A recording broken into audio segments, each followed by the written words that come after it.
What if the path of least resistance was actually the most powerful?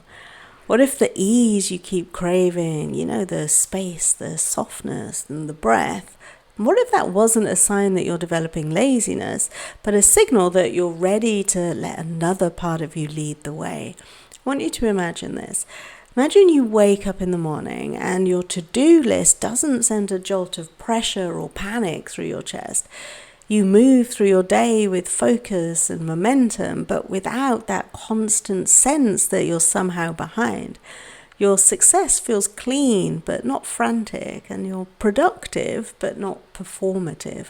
This is what aligned ease feels like, and it's 100% allowed. In fact, it's the very thing that unlocks your next level. We've been taught that ease is suspicious, that it's somehow dangerous, that if we're not pushing, then we're falling behind, that if we're not hustling, then we're somehow slacking off, right? But here's the reframe that I want to offer today. Ease isn't the absence of discipline, it's the presence of alignment, and that alignment creates effortlessness. Not because we're avoiding action, but because our action is no longer filled with resistance.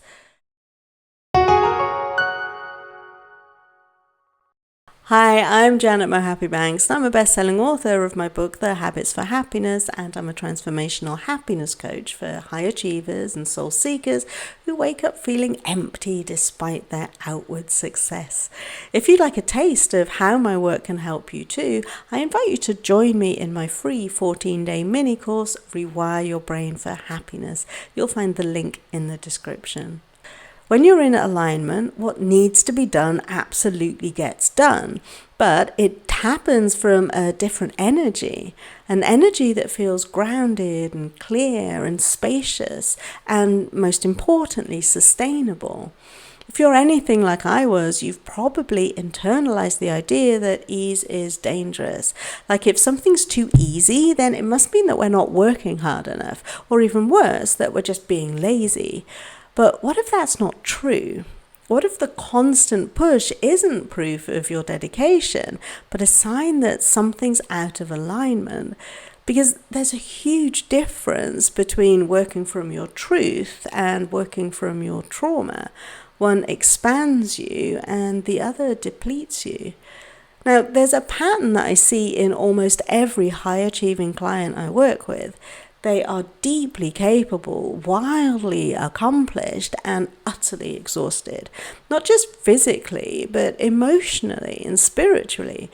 They've spent so long equating effort with value that taking time off feels risky, and ease feels indulgent, and happiness and joy, well, that's just something that they don't get to have unless they work really hard for it. But the truth is, effort doesn't equal worth, and struggle doesn't equal success.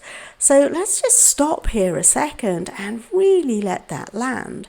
You're not more valuable because you're tired, and you're not more worthy because you've sacrificed yourself. You don't need to keep proving your goodness through your exhaustion. Now, I used to be somebody that never stopped working, like ever. There was always some sort of work going on, whether it was physical or mental. I worked from the moment I woke up in the morning to the moment I fell asleep, thinking about all the things that I hadn't done yet or the things that I still had to do tomorrow. These days, though, I start every morning with the same simple ritual. It's not flashy, it's not productive, but it grounds me in the energy that I want to build my life on. That's peace and alignment and joy and happiness and ease. So I don't check my emails the minute I wake up, and I don't rush into doing a task before I've had time to calibrate my energy, so everything I do is achieved in alignment instead of urgency. And you know what? My business is growing faster than it was when I was in constant go mode. Not because I'm doing less, but because everything I do now comes from alignment and not obligation. And honestly, that changes everything. What makes this shift even more powerful is just how simple it can be. A few years ago, I never would have believed that doing something and an easeful state could bring in more. Like I say, I was constantly chasing and proving, right? I was a master at being efficient under pressure, but I wasn't really living the life I wanted. I was kind of performing it.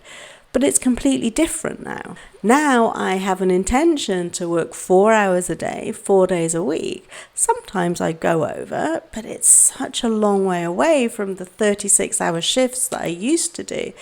And the thing is, I make more, I feel better, and I sleep better too. And my clients are getting better results because I'm not teaching from depletion.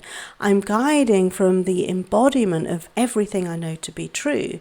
And if I can make that shift with everything that I once believed about needing to earn ease, etc., well, then I know that you can too. So let me ask you this. What would change in your life if you believed that ease was safe and the most powerful state that you can be in? Let that question just soften your nervous system. Let it become a possibility, not just a concept. When you drop into alignment, your nervous system gets to relax and you stop running on adrenaline and instead move into intuitive clarity. You become someone who gets things done without getting depleted. And that really is the highest form of power, right? And this is where self-identity becomes everything. Because if you see yourself as someone who thrives under pressure, someone who's only valuable because they're busy doing all the things, then of course ease is going to feel wrong because you've attached your sense of self to the effort. And letting go of that attachment can feel really hard and difficult. But if you want your life to feel easier, you get to rewire that belief.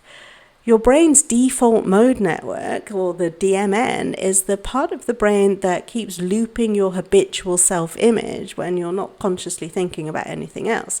It's the narrative center. And if that center is running a story that says, I'm only worthy when I'm producing something, then your downtime is going to be laced with guilt, right? But when you start to shift that story, your DMN will start to associate ease with safety and rest with clarity and alignment with impact. Then ease becomes not only possible, it becomes the natural way to live. And a big part of that rewiring comes down to questioning urgency. Because here's the thing, most of what feels urgent isn't. But to maintain the belief that your worth is tied to your speed of action or being needed, then urgency means that you get to perpetuate that story and it becomes really addictive. It gives you that hit of importance. So next time urgency arises, ask yourself, is this truly urgent? Or am I just afraid of what it means if I don't respond immediately? That space is where the healing happens. That's when your new identity starts to really form. You get to become the version of you who doesn't just achieve, but you lead. You lead with intention and presence and with a power that doesn't need to be shouted about. This isn't about stopping everything. It's about intentionally choosing. And it isn't necessarily about doing less. It's about doing what's yours to do and letting go of everything else. That's why ease is leadership. It's energetic maturity and the embodiment of trust. So if this is landing with you and you're ready to start living from that space of deep alignment where ease doesn't feel scary but natural instead, then I invite you to join me in my free 14-day mini course, Rewire Your Brain for Happiness. It's grounded in neuroscience and psychology with spirituality and manifestation techniques too. And it's designed to help you to unwind the old subconscious patterns that have kept you stuck in over-efforting. And it'll guide you back to a life that really does feel like yours. You'll find the link in the description. Because here's what I know for sure, right? Ease isn't a loophole. It's not cheating.